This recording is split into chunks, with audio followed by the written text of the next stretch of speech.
मुख्तार अंसारी की कस्टडी को लेकर पंजाब सरकार ने यूपी सरकार को चिट्ठी लिखी है। मुख्तार को रोपड़ जेल से बांदा जेल शिफ्ट करने के लिए यूपी सरकार ने बंदोबस्त करने को कहा है, ताकि सुप्रीम कोर्ट के आदेश के मुताबिक 8 अप्रैल तक अंसारी को यूपी शिफ्ट किया जा सके। पंजाब सरकार ने यूपी सरकार की चिट्ठी के जवाब में शिफ्टिंग के लिए बंदोबस्त करने को कहा है। चिट्ठी में लिखा गया है कि शिफ्टिंग के लिए वाहन का बंदोबस्त करते वक्त अंसारी की मेडिकल रिपोर्ट्स का ध्यान रखा जाए। ये बड़ी जानकारी हम आपको दे रहे हैं। पंजाब सरकार की तरफ से यूपी सरकार को चिट्ठी लिखी गई है कि मुख्तार अंसारी को रोपड़ जेल से बांदा जेल शिफ्ट करने के लिए यूपी सरकार जो भी बंदोबस्त करना है उसको ले जाने के लिए वो तमाम बंदोबस्त करे, ताकि सुप्रीम कोर्ट का जो आदेश है कि 8 अप्रैल तक अंसारी को यूपी शिफ्ट किया जाए वो आदेश पूरा किया जा सके। जगविंदर पटियाल हमारे कार्यकारी संपादक इस वक्त जुड़ गए हमारे साथ फोन लाइन पर। जगविंदर, क्या है पूरी जानकारी? जो चिट्ठी लिखी गई है उसमें पूरी बात क्या कुछ लिखी गई है?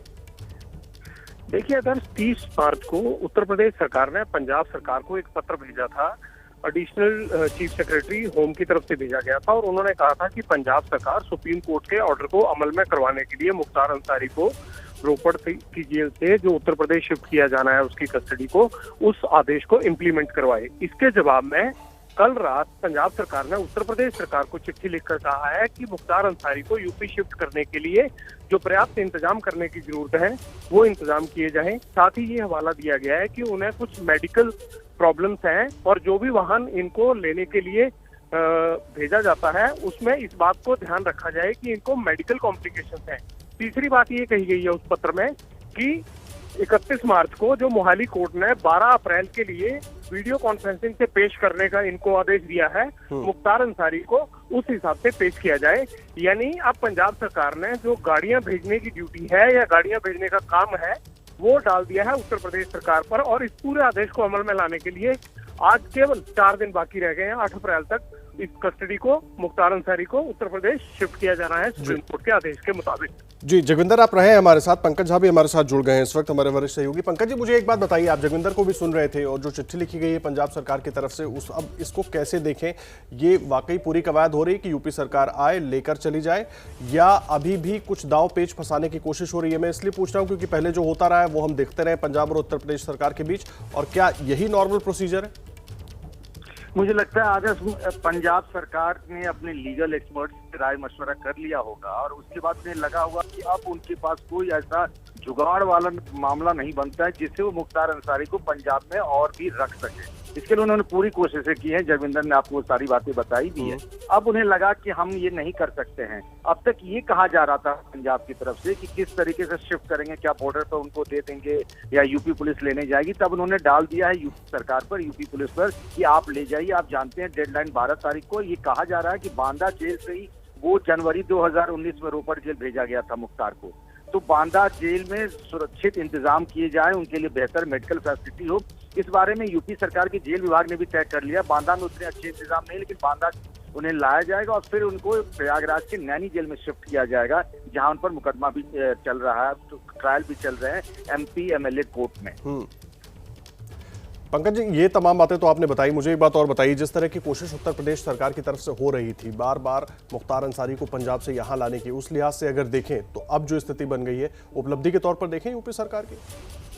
वाकई में बादल से बहुत बड़ी एक तरीके से कह सकते हैं कि जिस तरीके से ये पूरा का पूरा मुकदमा हुआ, फिर मतलब मैं कह रहा हूँ सबूत है, और उसके बाद एक धमकी के मामले में मुख्तार को बांदा से अचानक रोपड़ ले जाना, ना चार्जशीट करना, ना वो जमानत मांग रहे हैं। 2 साल ऐसे ही टलता रहा, कभी डिप्रेशन में, कभी पीठ की बीमारी, कभी कमर की बीमारी, बहाने पर बहाने होते रहे। सुप्रीम कोर्ट में आपने देखा किस तरीके से पंजाब सरकार के वकील और मुख्तार अंसारी के वकील एक ही बोली बोल रहे थे। उसके बाद में जब सुप्रीम कोर्ट में कह दिया कि 15 दिनों के अंदर यूपी भेज दो, उसके बाद भी ये लोग तमाम तरह के जुगाड़ टेक्नोलॉजी लगा रहे थे, कुछ ऐसे दांव चल रहे थे कि ताकि मुख्तार को रोका जा सके। वो सारी कोशिशें फेल हो गई। तो अब ये मानकर चलिए कि 8 तारीख जो डेडलाइन है, मुख्तार यूपी आ जाएगा। जी, आप रहे पंकज जी हमारे साथ। इस वक्त सचिन भी जुड़ गए हमारे सहयोगी रोपड़ जेल से, और लखनऊ से हमारे साथ संजय त्रिपाठी मौजूद है। पहले सचिन का रुख कर लेते हैं। सचिन, वहां पर क्या जानकारी मिल रही है? कुछ तैयारी वहां भी की जा रही है? जी, मैं इस वक्त रोपड़ जेल के बाहर खड़ा हूं। हालांकि यहाँ बाहर इस तरीके की कोई तैयारी नज़र नहीं आती है पुलिस या एडमिनिस्ट्रेशन के लेवल पे मुख्तार अंसारी को वापस भेजने की। पर जिस तरीके की खबरें आ रही हैं कि हो सकता है उत्तर प्रदेश पुलिस की कोई टीम आज यहाँ रोपड़ जेल में पहुँचे, तो मुख्तार अंसारी की घर वापसी के लिए यहाँ कयास भी लगाए जा रहे हैं। जेल के बाहर भी इस तरीके की चर्चाएं होती रहती हैं। मुख्तार अंसारी के सपोर्टर्स भी यहाँ होते हैं, तो कहीं ना कहीं ये खबरें जो हैं वो छन के आती रहती हैं कि मुख्तार अंसारी की घर वापसी जो है वो लगभग तय है। हालांकि जेल प्रशासन या पंजाब सरकार या पंजाब का जेल एडमिनिस्ट्रेशन इसको लेकर टाइट लिप्ड है, कुछ भी बोलने को तैयार नहीं है। बट कहीं ना कहीं लगता है कि मुख्तार अंसारी की घर वापसी अब तय है। जिस तरीके से पंजाब सरकार ने ये चिट्ठी जो है उत्तर प्रदेश सरकार को लिखी है और मांग की है कि सुटेबल अरेंजमेंट्स जो हैं वो किए जाएं मुख्तार अंसारी को बांदा जेल भेजने के लिए। जी, आप रहे हमारे साथ सचिन। जगविंदर पटियाल भी हमारे साथ लगातार जुड़े हुए हमारे वरिष्ठ सहयोगी। जगविंदर जी, मुझे एक बात समझाइए, लगातार जिस तरह की कोशिशें पंजाब सरकार की तरफ से होते रही, जैसे कि पंकज जी भी बोल रहे थे, अब उसके बाद अचानक इस तरह का फैसला, क्योंकि अभी भी लग रहा था कि शायद पंजाब की तरफ से कुछ और कोशिश की जा सकती है सरकार की तरफ से।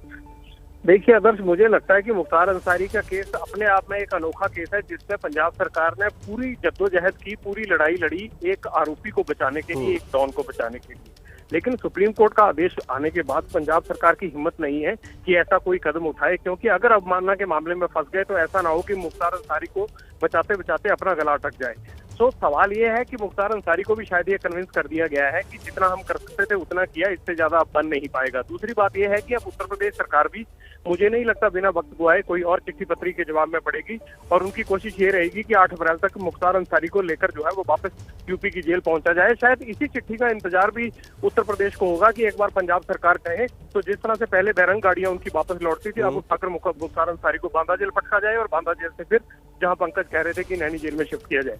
जी, आप रहे हमारे साथ। इस वक्त संजय त्रिपाठी भी लखनऊ से जुड़े हुए हमारे पास साथ। एक बार लखनऊ का सीधा अपडेट ले लेते हैं। संजय, अब ये चिट्ठी जब उत्तर प्रदेश सरकार को भेज दी गई है, उसके बाद क्या कुछ तैयारियां की जाएगी, और क्या अभी इसमें कोई चिट्ठी पत्री होगी या सीधा सीधा अब कार्रवाई होगी और उसको लेकर आया जाएगा, जिस तरह से जगविंदर जी भी कह रहे हैं?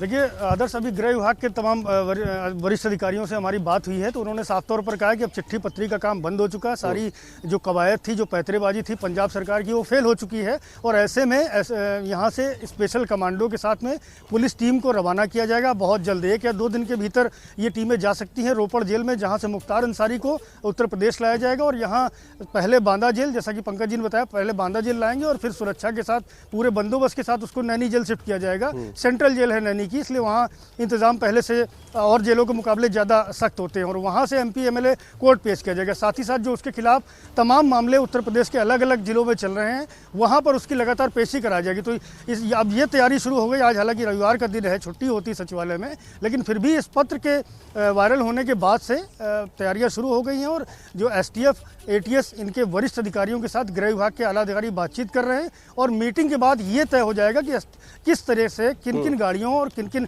बख्तरबंद वाहनों के साथ मुख्तार अंसारी को रोपड़ जेल से और बांदा जेल लाया जाएगा। जी आदर्श, किन तैयारियों के साथ लेकर जाया जाएगा, ये अहम जानकारी हमारे सहयोगी दे रहे थे संजय त्रिपाठी। बहुत धन्यवाद आपका संजय। सचिन आपका भी, जगविंदर जी आपका, पंकज आप सबका बहुत धन्यवाद इस पूरी जानकारी के लिए। देखिए, उत्तर प्रदेश के माफिया डॉन मुख्तार अंसारी की मुश्किलें अब बढ़ गई हैं। एक तरफ यूपी पुलिस उसे वापस राज्य की जेल में पहुंचाने की तैयारी कर रही है, वहीं दूसरी तरफ उस एम्बुलेंस को लेकर भी विवाद गहरा गया है, जिसे इन दिनों मुख्तार इस्तेमाल कर रहा है।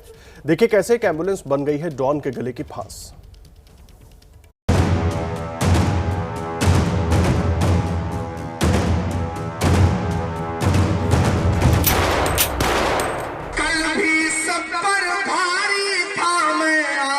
सब पर भारी हूँ, बच्चा बच्चा चीख रहा है, मैं मुख्तार चीख रहा है, मैं मुख्तार अंसारी हूँ।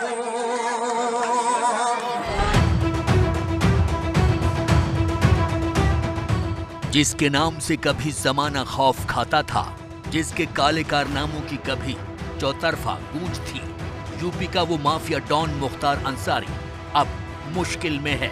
1 हफ्ते के अंदर मुख्तार अंसारी की उत्तर प्रदेश की जेल में एंट्री तय है। सुप्रीम कोर्ट के निर्देश के मुताबिक मुख्तार को अब पंजाब से यूपी की जेल में शिफ्ट होना ही पड़ेगा। इस वक्त मुख्तार अंसारी पंजाब की रोपड़ जिला जेल में बंद है। साल 2019 में मोहाली के एक बिल्डर से फिरौती मांगने के केस में बुधवार को मोहाली कोर्ट में उसकी पेशी भी हुई।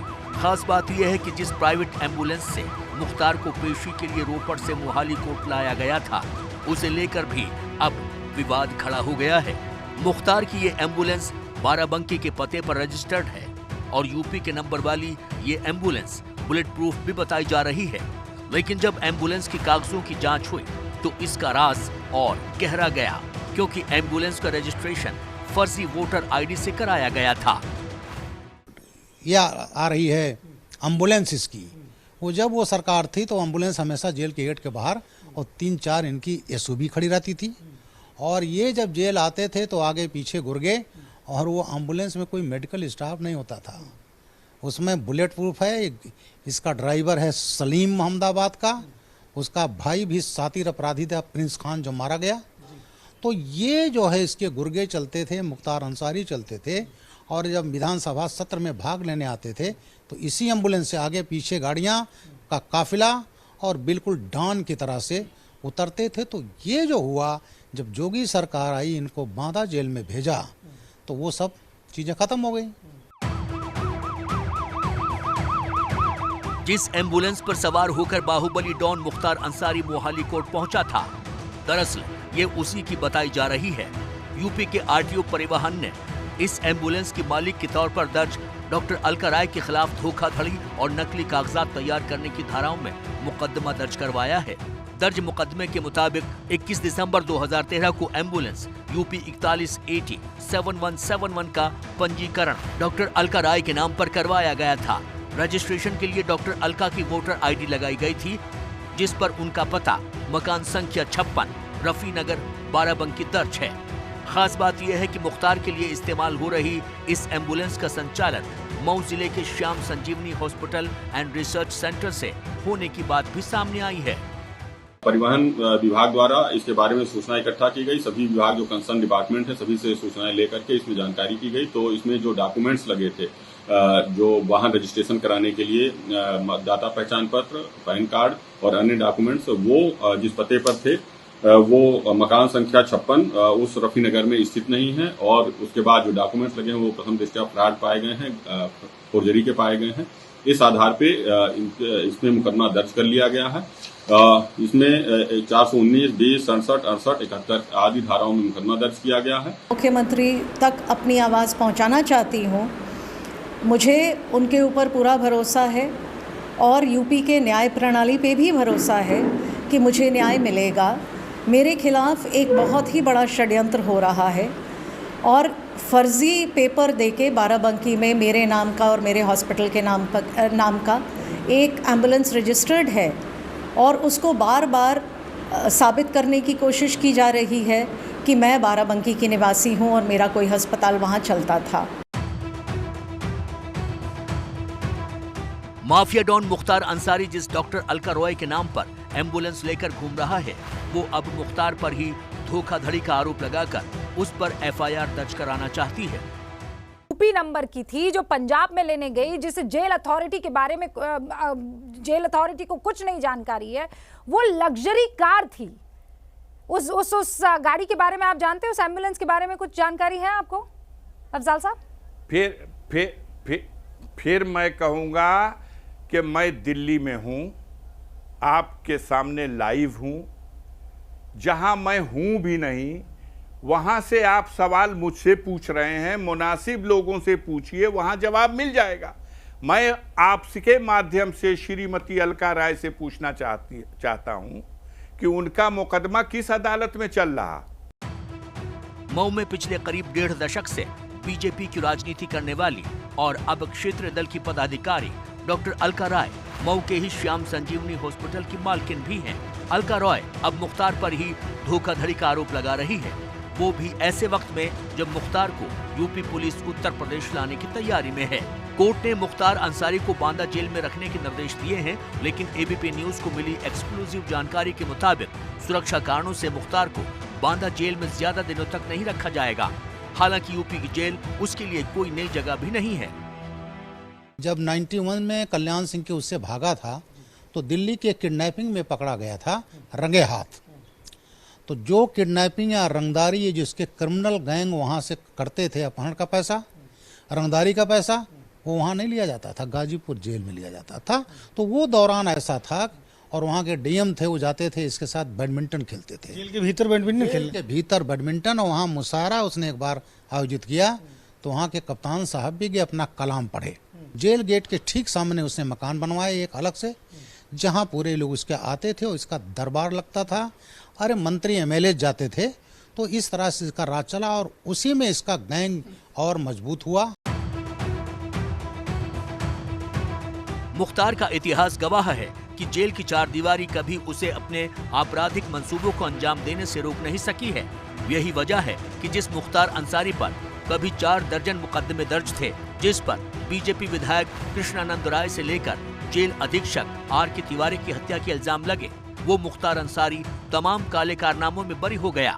हालांकि 1991 को वाराणसी में कांग्रेस के पूर्व विधायक अजय राय के भाई अवधेश राय की हत्या और 2009 में मऊ के सबसे बड़े ठेकेदार अजय प्रकाश सिंह उर्फ मुन्ना सिंह के हत्याकांड में कानून की तलवार मुख्तार के सिर पर लटक रही है।